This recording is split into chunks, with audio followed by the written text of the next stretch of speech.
সুপ্ৰভাত ছাত্ৰ ছাত্ৰীসকল, আজি তোমালোকৰ সৈতে ভীম বকাসুৰৰ যুদ্ধৰ পৰৱৰ্তী অংশ আলোচনা কৰিবলৈ লৈছোঁ। ইতিমধ্যে আমি পাইছিলোঁ যে কুন্তীয়ে নিজৰ পুত্ৰ ভীমক বকাসুৰৰ বলি হিচাপে বকাসুৰৰ ওচৰলৈ পঠিয়াইছিল আৰু ভীমসেনে বকাসুৰৰ ওচৰলৈ বলি হৈ গৈ ওলোটাই কি কৰিছিল, বকাসুৰৰ বাবে যতনাই থোৱা যি খাদ্য সম্ভাৰ আছিল সেই খাদ্য সম্ভাৰ খাবলৈ লাগিছিল আৰু খাদ্য সম্ভাৰ খাই উঠি ভীমে বকাসুৰক হত্যা কৰিম বুলি ভাবিছিল। আৰু লগতে ভীমে বকাসুৰৰ খাদ্য খাই শেষ কৰাৰ লগতে বকাসুৰক নানান ধৰণে ককৰ্থনাও কৰিছিল। তাৰ পাছৰ অংশ আমি এতিয়া পঢ়িবলৈ লৈছোঁ। বকাসুৰে বোলে তই কুঠেৰ দুৰ্জন, বলি হুয়া কি কাৰণে খালি মোৰ অন্ন। বকাসুৰে বোলে তই কুঠেৰ দুৰ্জন, বকাসুৰে এই ভীমসেনক কৈছে, এই দেখি ভীমসেনক কৈছে যে তই কৰনো দুষ্ট, দুৰ্জন মানে দুষ্ট বা অসৎ ব্যক্তি। বলি হুয়া কি কাৰণে খালি মোৰ অন্ন, যে তই বলি হৈ আহিও মোৰ অন্ন মোৰ খাদ্য তই খালি কিদৰে। ভীমে বোলে শুন অৰে বকাসুৰ ভাই, মই ভাত খাওঁ তই থাক বাট চাই। তাৰপাছত ভীমে তেতিয়া উত্তৰ দিছে যে শুন অৰে বকাসুৰ ভাই, মই ভাত খাওঁ তই থাক চাই, মানে মই খাওঁ তই চাই থাক বুলি কৈছে।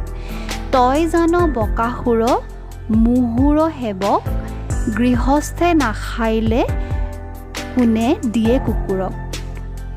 ভীমে বকাসুৰক কুকুৰৰ লগত তুলনা কৰিছে, যে কুকুৰবোৰে যিদৰে গৃহস্থক সেৱা কৰিবৰ কাৰণেহে থাকে আৰু গৃহস্থই কি কৰে, নিজে খোৱাৰ পাছতহে কুকুৰক খাবলৈ দিয়ে। গতিকে মই নোখোৱাকৈ তোকনো মই কিদৰে দিওঁ, তই মোৰ সেৱকহে।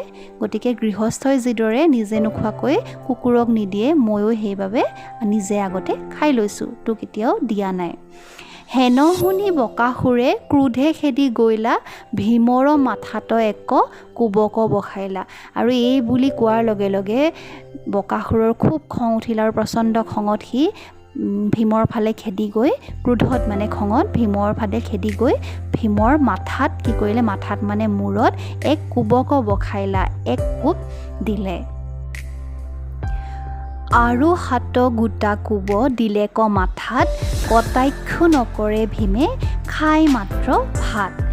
আৰু 7 কোবমান দিয়াৰ পাছতো ভীমে অলপো কটাক্ষ নকৰে, অৰ্থাৎ একো কেৰেপকে নকৰিলে ভীমে, আৰু মাত্ৰ কি কৰি গ'ল, ভাত খাই গ'ল। ইভিতিৰ পৰা ভাত সিভিতি চলাই, ইবিধ ব্যঞ্জনৰ পৰা আনবিধ ব্যঞ্জনত ধৰিছে ভীমে, আনবিধ ব্যঞ্জন খাবলৈ আৰম্ভ কৰিছে। ঘন ক্ষীৰ মধু পিয়ে পেটক ভৰাই, ঘন ক্ষীৰ, ঘন মানে ডাঠ হয়নে, ক্ষীৰ মানে পায়স, আৰু মধু মানে মৌ জোল, এইবোৰ খাই ভীমে কি কৰিছে, নিজৰ পেট ভৰাইছে। মহাপৰাক্ৰমী ঘোৰ ৰাক্ষস দুৰ্জয়, আজোৰ পিজোৰ ধৰি অনেক কৰয়। আৰু এই যে একো কেৰপকে কৰা নাই, একো ইফাল সিফাল কৰা নাই, সেই দেখি আৰু খং উঠিছে বকাসুৰৰ, হয়নে, সি নিজে মহাপৰাক্ৰমী, বকাসুৰ মহাপৰাক্ৰমী, গতিকে তাৰ প্ৰহাৰৰ পিছতো যে ভীমে একো কটাক্ষ কৰা নাই, তাৰ আৰু খং উঠিছে। গতিকে আজোৰ পিজোৰ কৰি, টনা আজোৰা কৰি ভীমক আঁতৰাবলৈ চেষ্টা কৰি আছে। আগক লাগিয়া কটু হেমপুচয় ধৰি, ঠেলিবে নাপাৰে যেন হেমৱন্তগিৰি। আৰু আগফালৰ পৰা ধৰি কি কৰিছে, হেঁচা মাৰি ধৰিবলৈ চেষ্টা কৰিছে, কিন্তু ভীমক যে ঠেলিবই নোৱাৰে, ঠেলিবে নাপাৰে যেন হেমৱন্তগিৰি। ওখ পৰ্বতৰ দৰে যেন ভীমক, ওখ পৰ্বত এখন যিদৰে লৰচৰ কৰিব নোৱাৰি, তেনেদৰে ভীম থিয় হৈ আছে, আৰু ভীমৰ বিশালকায় শৰীৰটো যেন এক পৰ্বতৰ দৰে। গতিকে বকাসুৰে ভীমক লৰচৰেই কৰিব পৰা নাই। হেন দেখি বকাসুৰে মহাক্ৰোধ কৰি ভীমৰ কুক্ষিত মুষ্টি দিলে টান কৰি।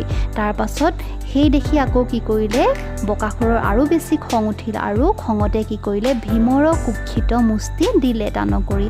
ভীমৰ কুক্ষিত অৰ্থাৎ পেটত কি কৰিলে মুষ্টি মুঠিৰে হাতৰ মুঠিলে কি কৰিলে খুব জোৰেৰে ঘুচা মাৰিলে। মুষ্টিটো দিলে টান কৰি পেটত খুব জোৰেৰে ঘুচা মাৰিলে। পাছে ভীমসেনে মুখ আচন্ত কৰিলা অসুৰক মহাকোপে গৰ্জিবাক লৈলা। এইবাৰ কিন্তু ভীমে অলপ লৰচৰ কৰিলে আৰু কি কৰিলে মুখ ঘূৰাই অসুৰক মহাকোপে গৰ্জিবাক লৈলা আৰু মুখখন ঘূৰাই অসুৰৰ ফালে অৰ্থাৎ বকাসুৰৰ ফালে চাই তৰ্জন গৰ্জন কৰিবলৈ ধৰিলে। লঘু হাতে মাৰিলেক চৱৰ ধৰিয়া দহু গোটা দান্ত তাৰ গৈল উফৰীয়া। এইবাৰ কি কৰিলে ভীমে অতি লঘু হাতেৰে লাহেকৈ কি কৰিলে বকাসুৰক এক চৰ মাৰিলে। চৱৰ ধৰিয়া মানে চৱৰ মানে চৰ, হাতেৰে এক চৰ মাৰিলে আৰু চৰ মৰাৰ লগে লগে কি হ'ল 10 গোটা দান্ত তাৰ গৈল উফৰীয়া। তাৰ 10টা দাঁত কি হ'ল দীঘল দীঘল তাৰ 10টা দাঁত উফৰি গ'ল। এক হাতে 2 হাত ধৰিয়া জপাই গলে চেপা দিলে সিটো উশাহ নাপায়। তাৰপিছত এখন হাতেৰে বকাসুৰৰ 2খন হাত একলগ কৰি জপাই ধৰি কি কৰিলে গলে চেপা দিলে সিটো উশাহ নাপায় আৰু আনখন হাতেৰে কি কৰিলে বকাসুৰৰ ডিঙিত চেপা মাৰি ধৰিলে আৰু বকাসুৰে তেতিয়া উশাহ নোপোৱা অৱস্থা হ'ল।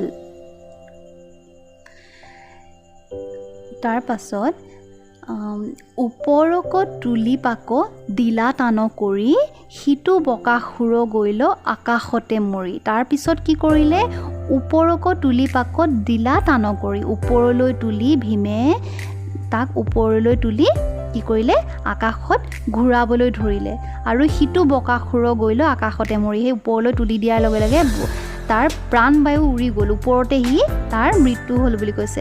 ওপৰতে কি হ'ল তাৰ আকাশতে মৰি সিটো বকাসুৰ গৈল বকাসুৰৰ তাৰমানে প্ৰাণবায়ু ওলাই গ'ল। ওপৰতে তাৰ মৃত্যু হ'ল মৰি গ'ল।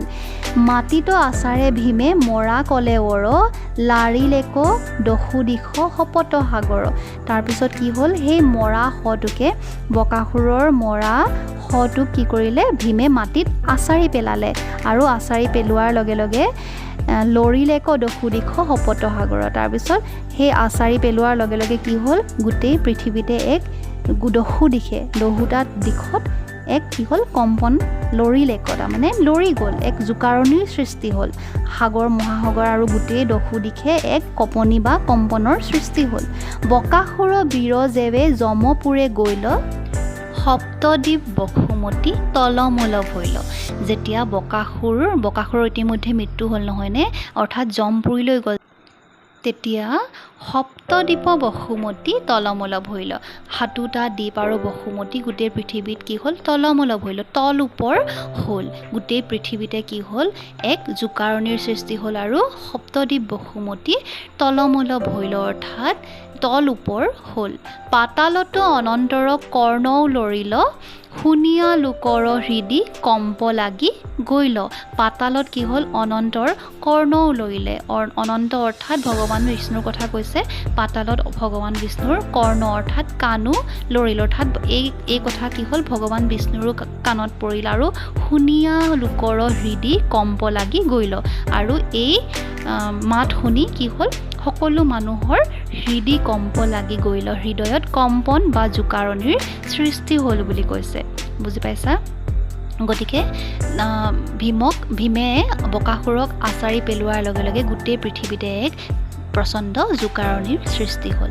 আৰু কবিতাটো ইমানতে শেষ হৈছে।